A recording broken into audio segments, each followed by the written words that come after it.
Merci la sœur pour l'introduction.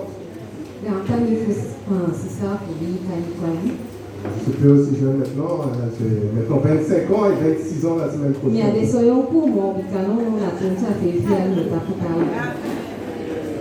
La gloire passée de l'Église, de la guérison dans l'Église. Voilà, la gloire passée de la guérison dans l'Église. Voilà, comme la sœur disait, moi c'est donc Daniel, le même prénom que mon père. Voilà, pour ceux qui ne me connaissaient pas, voilà, du coup donc c'est là où j'avais grandi dans cette église. Voilà, je pense qu'il y a des nouveaux entre temps. Je pense qu'il y a des personnes plus anciennes qui se rappellent toujours de moi ici. Je vois des têtes blanches là, merci pour ce que c'est. Et voilà, en tout cas, on remercie, content toujours d'être parmi vous. Voilà, c'était un long voyage. C'était un moment, quelques temps à Paris, puis à Lyon, je pensais venir plus tôt ici.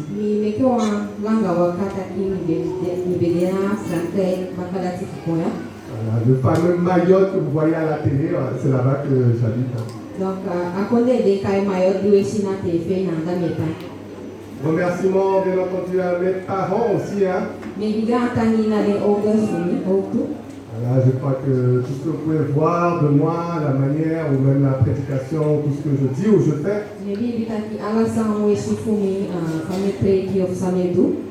Tout ça, je le tiens à mes parents, voilà, donc je tiens à les honorer, à les remercier encore en ce jour. Voilà, merci à l'applaudissement, voilà. La parole de Dieu le dit. Voilà, celui qui honore ses parents, c'est le premier commandement avec une promesse.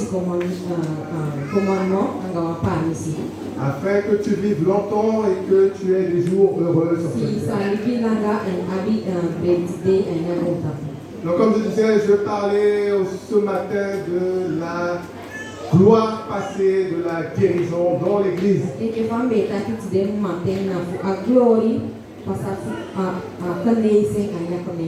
Donc j'ai oublié ma montre et là je vois une horloge là-bas, je vois 8 heures, mais je pense que ce n'est pas la bonne heure.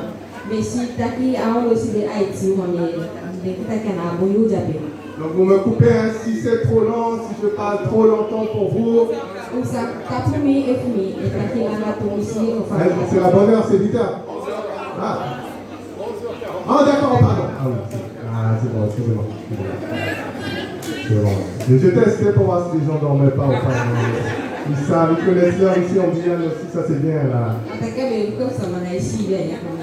Voilà, du coup, prenez votre Bible, on va donc voir un peu les passages. Donc aujourd'hui, comme je disais, la situation de l'Église a totalement changé. Il y a un moment, vous savez, lorsqu'ils ont reconstruit le temple, le deuxième temple, et la Bible dira donc qu'il y avait certains qui criaient, il y avait du bruit, il y avait un peu de tout. Mais la Bible disait qu'il y avait certains qui pleuraient parce qu'ils avaient connu le premier temple. Et ils avaient connu la gloire du temple de Salomon. Et aujourd'hui, c'est un peu pareil dans l'église, malheureusement. L'église est tombée dans cet état lamentable qu'on voit aujourd'hui. Alors, je ne sais pas ce que certains pourront dire s'ils reviendraient après les 2000 ans et voir maintenant où ça en est. On va donc ouvrir dans le livre de Matthieu, chapitre 4. Ce qui se passe aujourd'hui, c'est que la guérison a été perdue, comme je disais, dans l'église. Les gens diront aujourd'hui pourquoi je ne suis pas guéri. Parce que je suis l'exception que Dieu a prévue.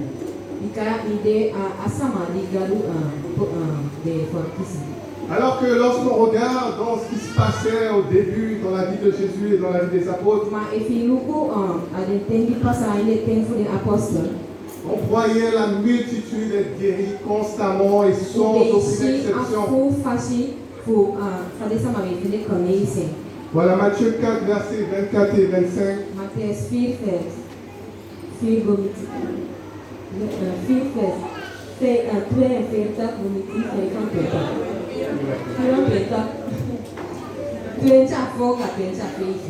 Sa renommée se répandit dans toute la Syrie et on lui amenait tous ceux qui souffraient de maladies et de douleurs de divers genres, des démoniaques, des lunatiques, des paralytiques, et il les guérissait. Une grande foule le suivit de la Galilée, de la Décapole, de Jérusalem, de la Judée et d'au-delà du Jourdain.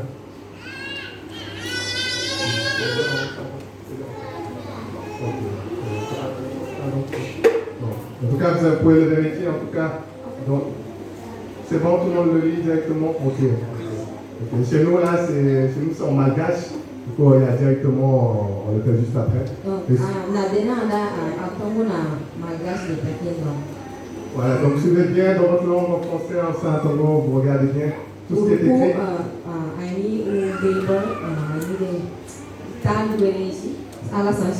Et donc on voit ici, la Bible disait qu'on amenait toutes sortes de malades au Seigneur Jésus. Et la Bible dira qu'il les guérissait.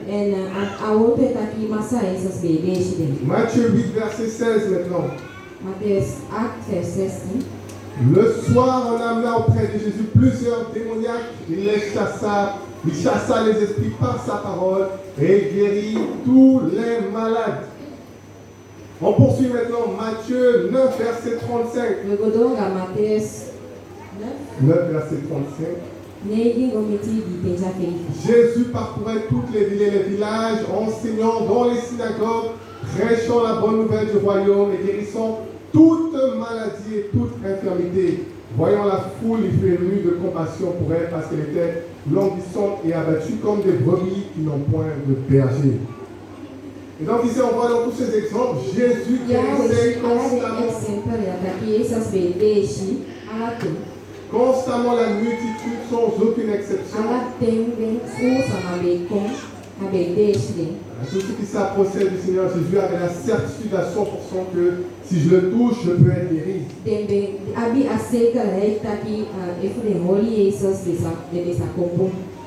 Mais comme je vous ai dit, on est tombé aujourd'hui dans ce temps là où les gens maintenant refusent de croire en cette parole, en cette vérité. Et voilà, c'est ce qu'ils diront. Ils diront non, ça c'est seulement pour Jésus-Christ. Il montrait qu'il était le Fils de Dieu. On va ouvrir là dans Actes chapitre 5. Donc ici, ça va être la suite après que Jésus soit remonté en haut dans le ciel. Les disciples vont poursuivre l'œuvre du Seigneur. Acte 5, voilà. Acte 5, verset 12. Beaucoup de miracles et de prodiges se faisaient au milieu du peuple par les mains des apôtres. Ils se tenaient tous ensemble au portique de Salomon et aucun des autres n'osait se joindre à eux, mais le peuple les louait hautement. Le nombre de ceux qui croyaient au Seigneur, hommes et femmes, s'augmentait de plus en plus, en sorte qu'on apportait les malades dans les rues et qu'on les plaçait sur des lits et des couchettes, afin que lorsque Pierre passerait, son ombre au moins couvrit quelqu'un d'eux. Verset 16, la multitude accourait aussi des villes voisines à Jérusalem, amenant des malades et des gens tourmentés par des esprits impurs. Et retenez bien la fin ici. Et tous étaient guéris. Donc ici à nouveau la Bible dira que tous étaient guéris.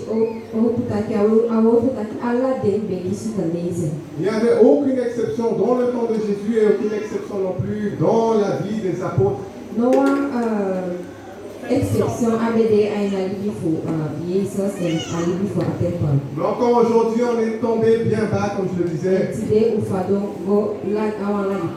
Donc à l'époque, la Bible dira que les gens venaient des villes voisines et ramenaient les gens à Jérusalem. Ça veut dire peut-être les gens venaient de Mana, Tirakopo, Cayenne pour venir à Saint-Laurent. Parce qu'ils savent que ça, Saint-Laurent, c'est là qu'il y a Jésus. Quand tu prêches Jésus, c'est la guérison qui accompagne toujours. Mais aujourd'hui, c'est pas ça. Les gens de l'église maintenant vont courir après le docteur. Vont courir après la médecine du monde. Alors qu'à l'époque, c'était tout le contraire. Et donc, comme je disais à nouveau, on est tombé bien bas. Et c'est pas tout non plus. Vous allez ouvrir chapitre 21. Non seulement aujourd'hui, la Bible disait qu'il y avait une multitude de guéris. Mais la Bible dira que c'était toutes sortes de maladies. Mais qu'avons-nous aujourd'hui dans l'église? Aujourd'hui, même pour essayer d'avoir des personnes pour témoigner de ce que Jésus a fait pour eux, on ne trouvera presque rien si ce n'est pas rien aujourd'hui. Quand on parlait ici de Jésus-Christ qui guérit, on ne parle pas de guérison de grippe. On ne parle pas de mal de tête non plus. Mais on parlait de vraie guérison. Et dans le livre dont Luc parlera même, il dira que il parlera de preuves, voilà, qu'on ne peut pas dénier même. La Bible parlera donc de guérison d'aveugles, de boiteux, de lépreux également. Et ça, c'était parfois des maladies même, des problèmes qu'ils avaient depuis la naissance. Mais aujourd'hui, encore une fois, qu'est-ce qu'on a aujourd'hui à l'église? On aura le frère, la sœur qui va venir devant là. Et donc, ils vont venir témoigner. Donc, qu'est-ce qu'ils vont dire? Ils vont dire, je suis allé au docteur. J'ai fait l'opération. Et merci Dieu, je vais bien. Et gloire à Dieu aussi, ils vont bien aussi. Mais de l'autre côté aussi, tu as le même païen qui ne croit pas en Jésus. Lui aussi,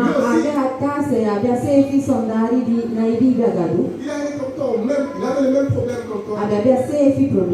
Il est allé au même docteur comme toi. Et il a obtenu la même guérison que toi. Alors, voyez, comme je disais, l'église est tombée bien bas aujourd'hui. À tel point maintenant que les gens du monde maintenant vont traiter souvent les gens de l'église comme des charlatans.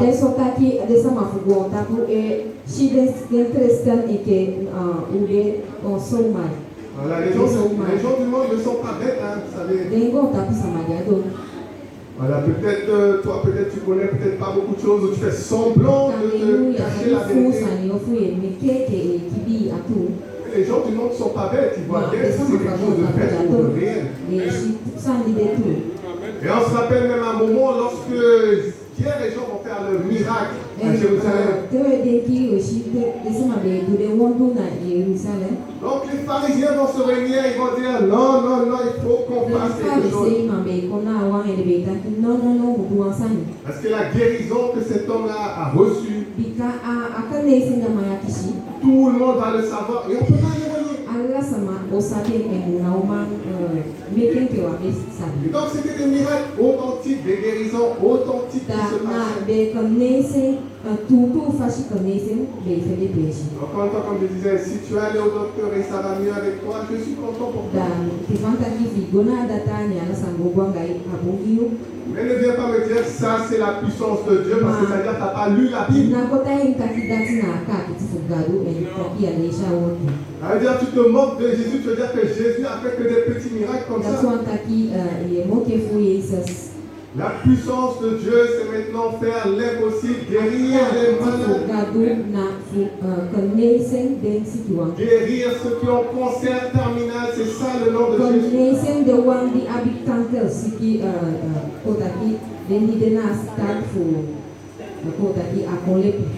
On va ouvrir Jean chapitre 21, verset 25, on va le lire.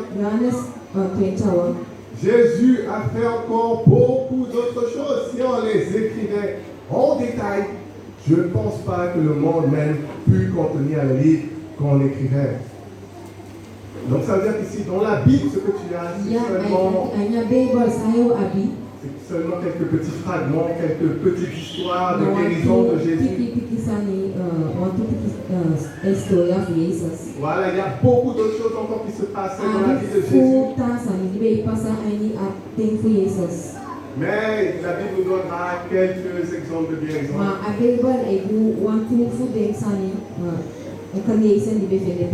Pour notre instruction.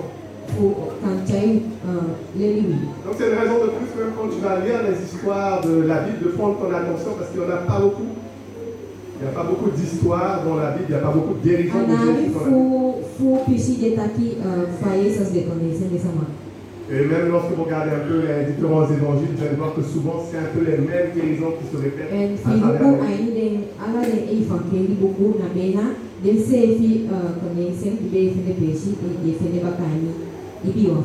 Mais si Dieu nous donne ces quelques exemples, c'est pour qu'on puisse vraiment recevoir l'instruction et pouvoir recevoir la guérison nous aussi.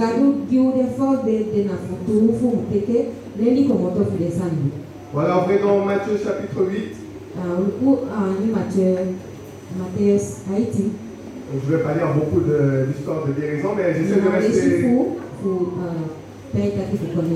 Je vais essayer de rester juste un peu dans le livre de Matthieu au niveau de guérison. Donc comme je disais, certains vont dire non, c'est parce que Jésus voulait montrer quelque chose, il voulait montrer qu'il était capable de sauver, c'est pour ça qu'il a fait les guérisons.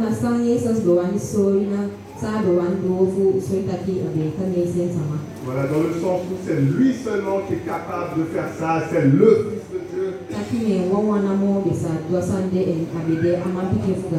On va faire dans Matthieu chapitre 8 et versets 16 et 17.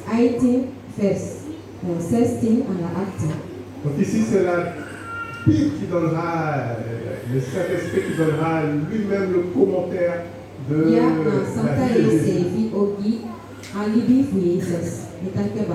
Pourquoi Jésus faisait toutes les guérisons partout où il allait? Voilà, ça c'est un verset que vous pouvez bien retenir. Pourquoi Jésus guérissait? Matthieu chapitre 8, verset 16 et 17, on va le lire. Le soir, en amenant auprès de Jésus plusieurs démoniaques, il chassa les esprits par sa parole et guérit tous les malades afin que s'accomplisse ce qui avait été annoncé par Isaïe le prophète. Il a pris nos infirmités et il s'est chargé de nos maladies. Ici, la Bible nous dira que Jésus a fait toutes les guérisons pour accomplir simplement une prophétie.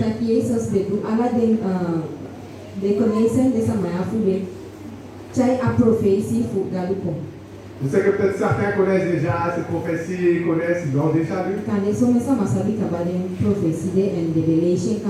Le problème, c'est qu'on a des gens qui le lisent aujourd'hui qui comprennent encore autre chose. Et la Bible dira que Jésus ici va guérir parce que c'est écrit. Il a pris nos infirmités et il s'est chargé de nos maladies.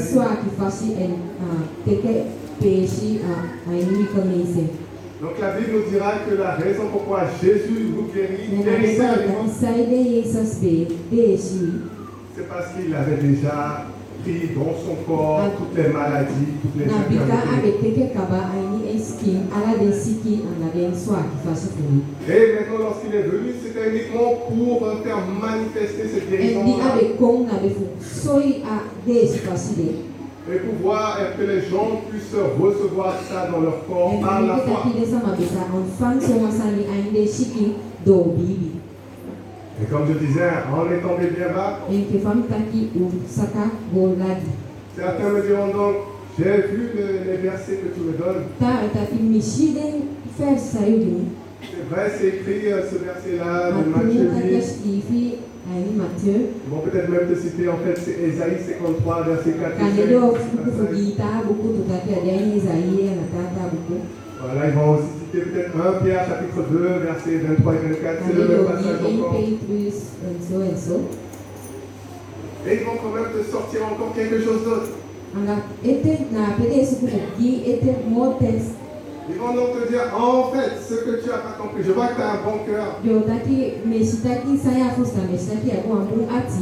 C'est bien, tu lis la Bible, tu fais de ton mieux. Mais il y a des choses que tu n'as pas encore compris. Pourquoi Dieu met cette maladie en moi? C'est parce qu'il veut se glorifier au travers de ma maladie. Tu n'as pas compris? Oui, c'est comme ça que Dieu fonctionne. S'il veut me glorifier par la maladie, voilà, je pense que vous connaissez déjà plusieurs exemples comme ça. Voilà, comme je disais, moi j'ai juste 25 ans, mais je me rappelle encore être dans un enterrement d'une des sœurs haïtiennes en métropole. Et je crois que c'est le pasteur qui racontait, il racontait en tout cas que lorsqu'elle était sur son lit, voilà, du coup les médecins s'étaient déjà mis un peu d'espoir. Les médecins infirmiers, plutôt infirmiers, je pense, ont vu quand même dans les yeux de cette sœur. Ils ont vu qu'elle était certaine après. Elle avait l'assurance que je vais voir Jésus très bientôt. Et le pasteur prêchait comme ça, c'est vrai que tu as vu malgré la situation. Dieu a utilisé ça pour toucher le cœur de l'infirmier, toucher le cœur. Parce qu'ils étaient touchés quand ils ont vu l'assurance qu'elle avait.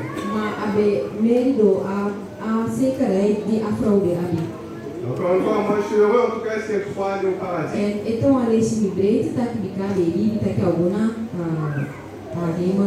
Et je suis heureux qu'elle y est aussi, je pense. Mais pour moi, je n'ai pas envie d'y être tout de suite. Voilà, je ne sais pas pour toi, mais je n'ai pas envie d'y être tout de suite avec Jésus forcément dans le ciel. Voilà, peut-être s'il y a quelqu'un là, si tu veux, peut-être on peut prier pour toi, directement aller chez Jésus. Les gens ne prient pas trop ça en général.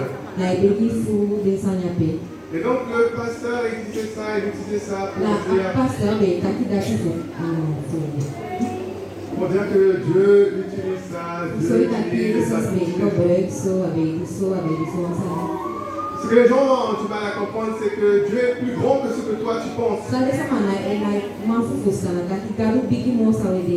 Si toi aujourd'hui tu fais une erreur, Dieu peut l'utiliser encore.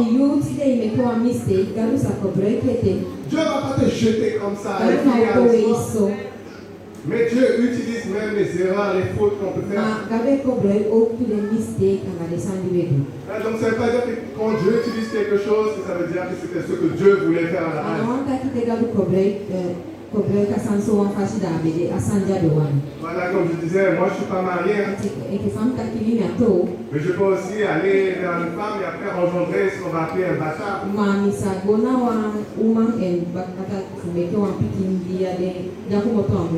Voilà, bâtard, ça veut dire que tu es né hors du mariage.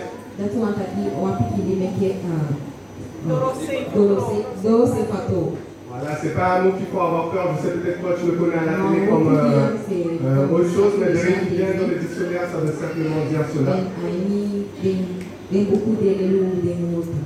Et cet enfant-là peut après peut-être grandir et servir le Seigneur. Et tu peux aussi dire que Dieu a utilisé un péché pour après faire des grandes choses.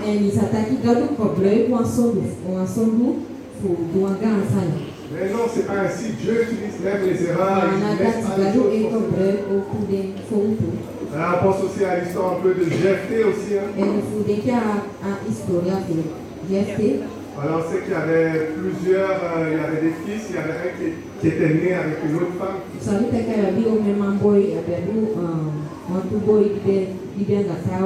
Et donc après, on l'a rejeté, les fils sont rejetés pour pas qu'il ait part avec eux. Et pourtant, c'est ce même homme-là après qui va se lever, donner une victoire à Israël. Donc Dieu utilise tout, il utilise les fautes que tu peux faire. Quelle que soit ta situation aujourd'hui, ne te lamente pas. Donc Dieu est bon pour ça. Voilà, demande pardon Seigneur Jésus et la Bible dira que le sang de Jésus après te purifie, te et tu te relèves après et Dieu peut continuer encore à te purifier. On va donc ouvrir dans Matthieu chapitre 9 et au verset 8. Voici ce qui est écrit. Quand la foule vit cela, elle fut saisie de crainte et elle glorifia Dieu qui a donné aux hommes un tel pouvoir. Voilà, du coup là, je ne vais pas expliquer l'histoire, mais l'histoire, donc c'était Jésus dira donc à quelqu'un, un homme de se lever. Et cet homme-là va après marcher devant toute la foule. Et la Bible dira que lorsque les personnes vont voir ça, c'est là maintenant qu'elles vont glorifier Dieu.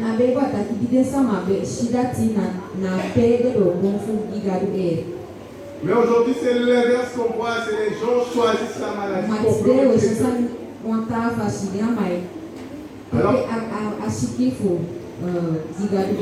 Alors que dans la Bible, c'est au moment où la guérison se manifeste, au moment où des miracles se manifestent.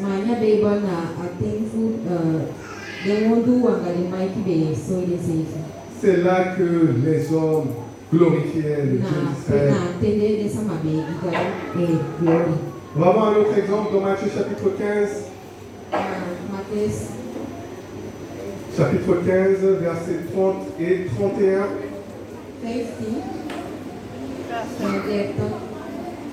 Voilà, Matthieu chapitre 15, versets 30 et 31. Alors il s'approcha de lui, on parle ici de Jésus, une grande foule ayant avec elle des boiteux, des aveugles, des muets, des estropiés et beaucoup d'autres malades. On les mit à ses pieds et il les guérit. En sorte que la foule était dans l'admiration de voir que les muets parlaient, que les estropiés étaient guéris, que les boiteux marchaient, que les aveugles voyaient, et elle glorifiait le Dieu d'Israël. Et ici on voit à nouveau, c'est lorsque les gens voient les miracles, lorsque les gens voient les signes, les prodiges, c'est là qu'ils glorifient Dieu.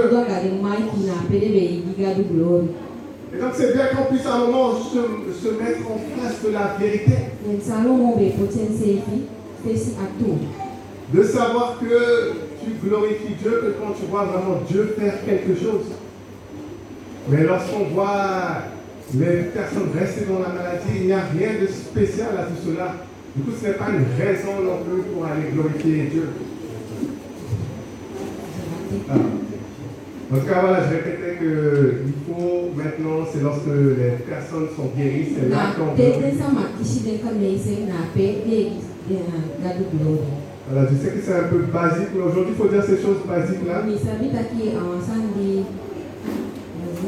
Voilà.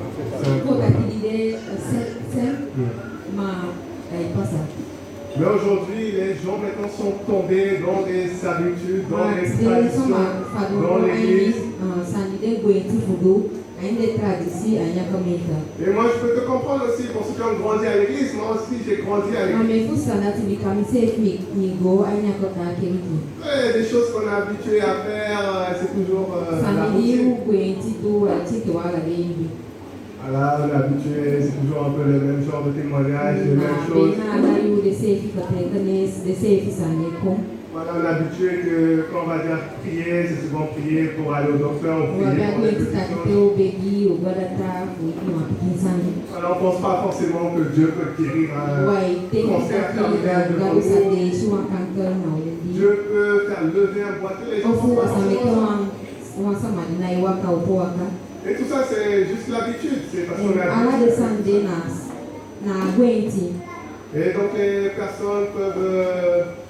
Si quelqu'un veut être, par exemple, être pardonné, sauvé de ses péchés,